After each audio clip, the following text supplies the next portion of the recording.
जी हाँ, खंडवा शहर की एकमात्र पेंट की दुकान जो है भारत सरकार द्वारा ISO प्रमाणित, जहां आप पाएंगे एशियन पेंट्स और ड्यूलेक्स पेंट्स की सारी रेंज और भारतीय रेलवे में लगने वाला एपॉक्सी पेंट्स। साथ ही हमारे यहाँ वाटरप्रूफिंग केमिकल की सारी रेंज उपलब्ध है और मकान में लगने वाले दीमक का काम भी किया जाता है। अधिक जानकारी के लिए संपर्क करें राजा पेंट्स, बॉम्बे बाजार, खंडवा। और क्या कुछ कहेंगे? मेरा नाम कंचन इनवाती है, वाइफ ऑफ जय कुमार इनवाती। मैं डिस्ट्रिक्ट हॉस्पिटल खंडवा में नर्सिंग ऑफिसर के पद पर पदस्थ हूँ। और मेरे साथ में मतलब कि जो मतलब एक कोरियर सर्विस से कॉल आया कि आपके साथ मतलब कि कोरियर सर्विस से कॉल आया था। उन्होंने कहा कि आपके नाम से किसी राजेश गोयल को इलीगल सामान सप्लाई किया जा रहा था, जो कि हम उसको जब्त करवा रहे, मतलब पुलिस वालों ने जब्त कर लिए हैं और उसमें आपके आधार कार्ड का यूज़ किया गया है। वो बाकायदा प्रॉपर जो आधार कार्ड में एड्रेस होता है वो एड्रेस के साथ में मतलब मुझे बता रहे थे कि उसमें आपका ये एड्रेस उसमें डला हुआ है, जो कि मेरे घर का एड्रेस है। और उसके बाद उन लोगों ने कहा कि मुझसे वो जो उन्होंने अपना नाम ऐना बताया था, वो मैडम ने, जो कि CDL कोरियर सर्विस से बात कर रही है। फिर बोले हो सकता है किसी ने आधार कार्ड का मिसयूज़ करके वो जो इलीगल सामान है जिसमें RDX 150 ग्राम, RDNA और 6 लैपटॉप, 4 आधार कार्ड और क्या बोलते तो 6 लैपटॉप, 4 आधार कार्ड और उसके साथ में मतलब पासपोर्ट भी थे। तो बोले जो राजेश गोयल के नाम पे जा रहे थे, जो कि पुलिस वालों ने उसको रख लिया था। और उसके बाद में बोला कि आपका अगर आधार कार्ड का मिसयूज़ हुआ है। मैंने बोला कि मेरा ओरिजिनल आधार कार्ड जब मेरे पास है तो उसको कोई कैसे मिसयूज़ कर सकता है। तो बोले हो सकता है आपने किसी को दिया होगा या कहीं जमा किया होगा जो लोग आपका मिसयूज़ कर रहे हैं। तो बोले ठीक है, अगर ऐसा है तो आप साइबर सेल में हम आपका कांटेक्ट करवा रहे हैं, आप उनसे बात करिए। तो उन्होंने मेरी कांटेक्ट साइबर सेल में करवाया, जो साइबर सेल वाले थे, जब उनने मुझसे कांटेक्ट किया तो उनने सारी जानकारी मांगी थी। मैंने उनको पूरी जानकारी बताई कि मेरे साथ ऐसा ऐसा हुआ है। तो फिर उन्होंने कहा कि ठीक है, अगर आप आ सकते हो तो हम मुंबई महाराष्ट्र पुलिस से बात कर रहे हैं, आप अपना ऑनलाइन स्टेटमेंट 1 घंटे में आकर दीजिए। तो मैंने बोला कि मैं 1 घंटे में मुंबई नहीं आ सकती हूँ। तो बोले ठीक है, आपको ऑनलाइन स्टेटमेंट देना पड़ेगा। ऑनलाइन स्टेटमेंट देने के लिए मैं रेडी हुई। तो फिर उसके बाद जब वो ऑनलाइन स्टेटमेंट उनने मुझसे मांगा तो बाकायदा जो मेरे से बात कर रहे थे, जैसे कि एक थाने, जिस तरीके से पूरा थाना दिखाई देता है वो पूरा थाना जैसा दिख रहा था। हर जगह लोगो लगे हुए थे और जैसी यूनिफॉर्म होती है, उन लोगों ने बाकायदा सारे पुलिस वालों की तरह यूनिफॉर्म पहनी हुई थी। और उसमें उनने मुझसे कहा कि ऐसे कैसे कोई आपके आधार कार्ड का मिसयूज़ कर सकता है, आपने कहीं तो जमा किया होगा। तो मैंने बोला क्योंकि मैंने डिपार्टमेंट और बैंक के अलावा कहीं भी आधार कार्ड किसी को भी नहीं दिया है। तो बोले ठीक है, हो सकता है किसी ने यूज़ किया, लेकिन उसमें ये है कि आधार कार्ड आपका है तो कहीं ना कहीं आपके खिलाफ कार्रवाई होगी। बोले अब आगे हम हमारे DSP से आपकी बात कराते, क्योंकि केस की पूरी तहकीकात वही करेंगे। तो वो बाकायदा चैम्बर में जाते हुए दिखाई दे रहा है कि वो DSP के चैम्बर में जा रहा है। और चैम्बर में जाने के साथ में पूरा जो DSP का चैम्बर जिस तरीके से होता है वो चैम्बर भी बाकायदा उसी तरह दिखाई दे रहा था। और उसमें फिर उनने जो DSP था उनने बाकायदा मेरे से बात की और बोला कि बोले ठीक है, आपका मेरे से नाम वगैरह पूछा। फिर मैंने नाम बताया। फिर नाम पूछने के बाद में बोला कि देखिए, आपके आधार कार्ड का मिसयूज़ हुआ है या नहीं हुआ है ये तो हम कार्रवाई करने के बाद ही बता पाएंगे, क्योंकि उसमें ऐसा है कि अगर बोले वो उदाहरण देने लगे कि अगर गाड़ी तुम्हारी है और एक्सीडेंट किसी और के द्वारा हो रहा है, तुम्हारे ड्राइवर के द्वारा हो रहा है, तो गाड़ी जिसके नाम पे वो फंसेगा बोले, या फिर जो गाड़ी चला रहा था वो फंसेगा। तो मैंने बताया कि गाड़ी जिसके नाम पे वो फंसेगा। तो बोले वैसे इसमें भी है कि आधार कार्ड आपका है इसलिए आप फंस रहे हो इसमें पूरी तरीके से, कि आप इलीगल तरीके से ड्रग सप्लाई कर रही हो और आप नरेश गोयल के साथ मिली हुई हो। बाकायदा उनने उस आदमी की मेरी फोटो भी, उस आदमी की मेरे पास फोटो वगैरह शेयर की और सारा सब कुछ किया। और फिर उसके बाद मैंने बोला कि मेरा इससे किसी प्रकार का कोई लेना देना नहीं है, लेकिन वो इस चीज़ को मानने को ही तैयार नहीं थे। बोले ठीक है, अपना ओरिजिनल आधार कार्ड दिखाओ। उस समय मेरी फ्रेंड के यहाँ पे थी मैं, तो मेरे पास ओरिजिनल आधार कार्ड नहीं था।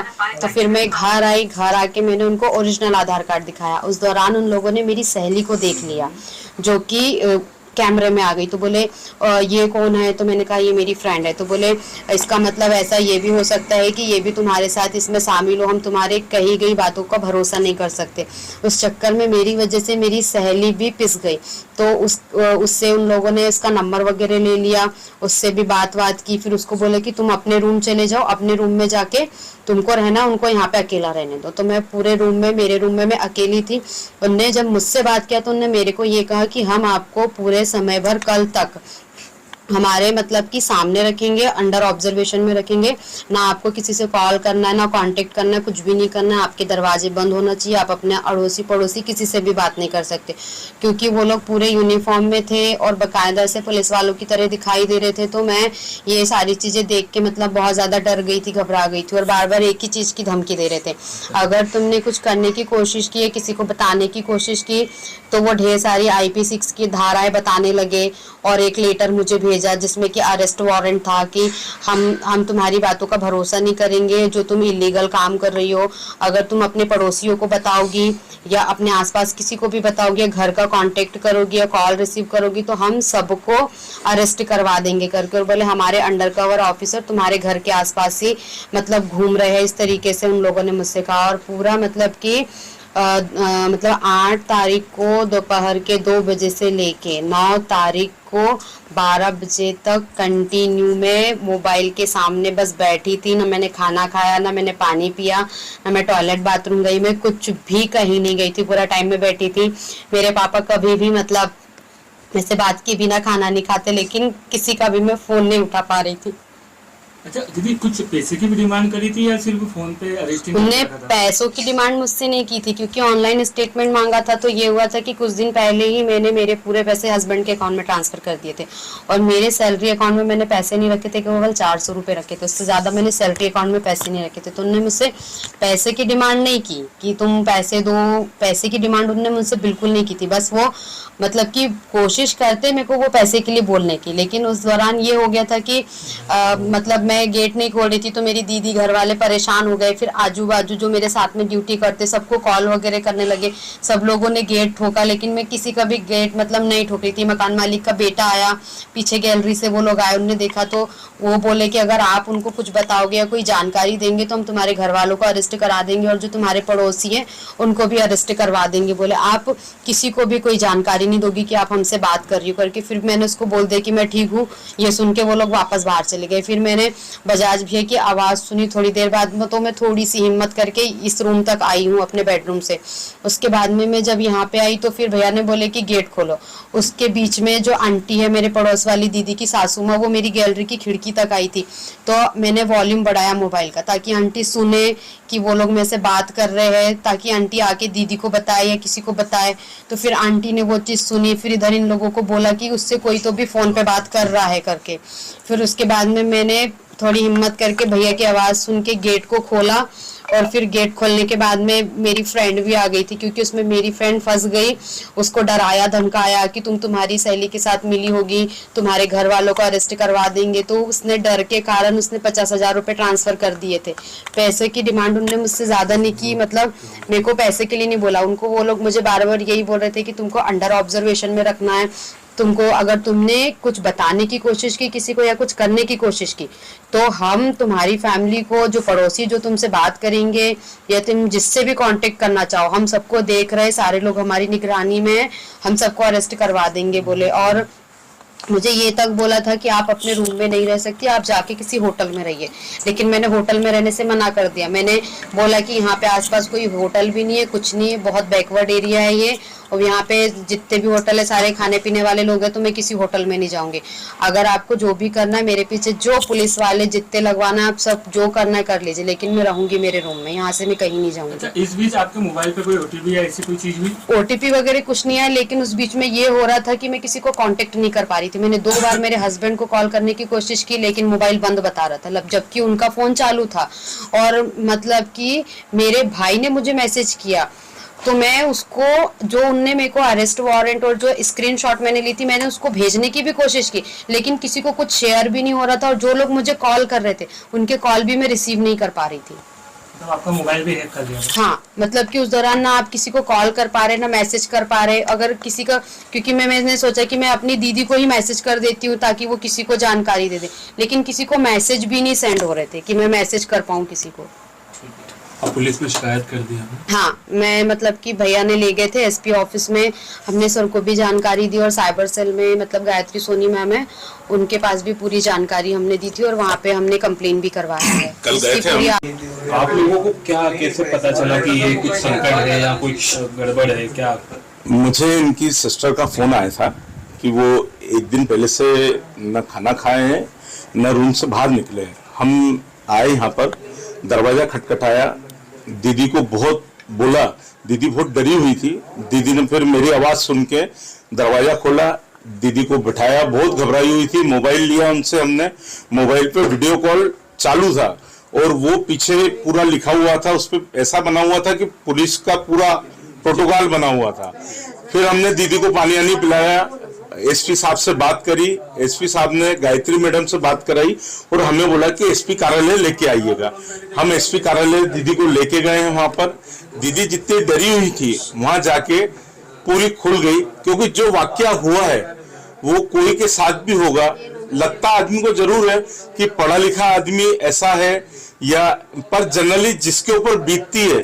पर मैं आपके चैनल के माध्यम से पूरी जनता से अपील करूंगा कि जो भी ऐसी चीजें होती है तो अपना विवेक लगाएं, कहीं ना कहीं अपने घर वालों को पहले कांटेक्ट करें या जनरली जो इस फील्ड में जुड़ा है उससे पहले बात करें, तो ही आप लोगों आगे इस कांड से बचेंगे। नहीं तो ये बहुत आगे बढ़ रहा है। जिस हिसाब से कल मनोज राय सर ने भी मुझे बताया है, तो उस हिसाब से बहुत क्राइम आगे बढ़ चुका है।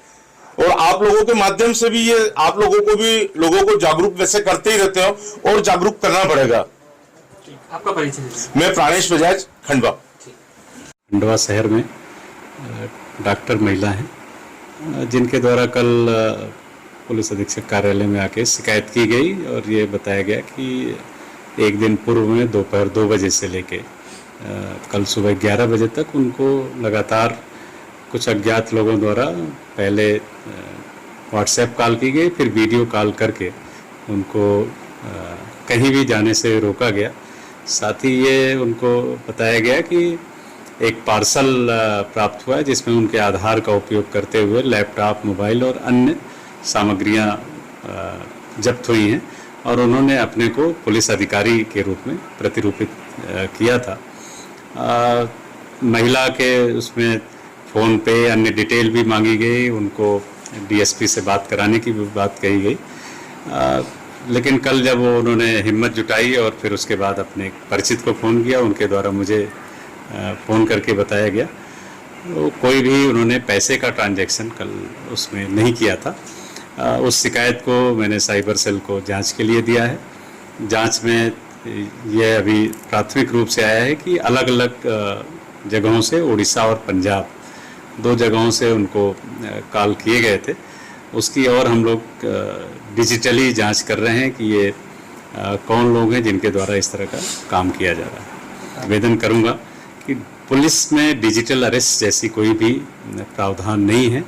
यह बिल्कुल ही फेक एक पूरी प्रक्रिया है जिसको ऑनलाइन प्लेटफॉर्म से जगह जगह किया जा रहा है। माननीय प्रधानमंत्री जी ने भी इसमें मन की बात में डिजिटल अरेस्ट जैसा कोई भी वैधानिक प्रावधान नहीं होता है और सबको इससे सतर्क रहने के लिए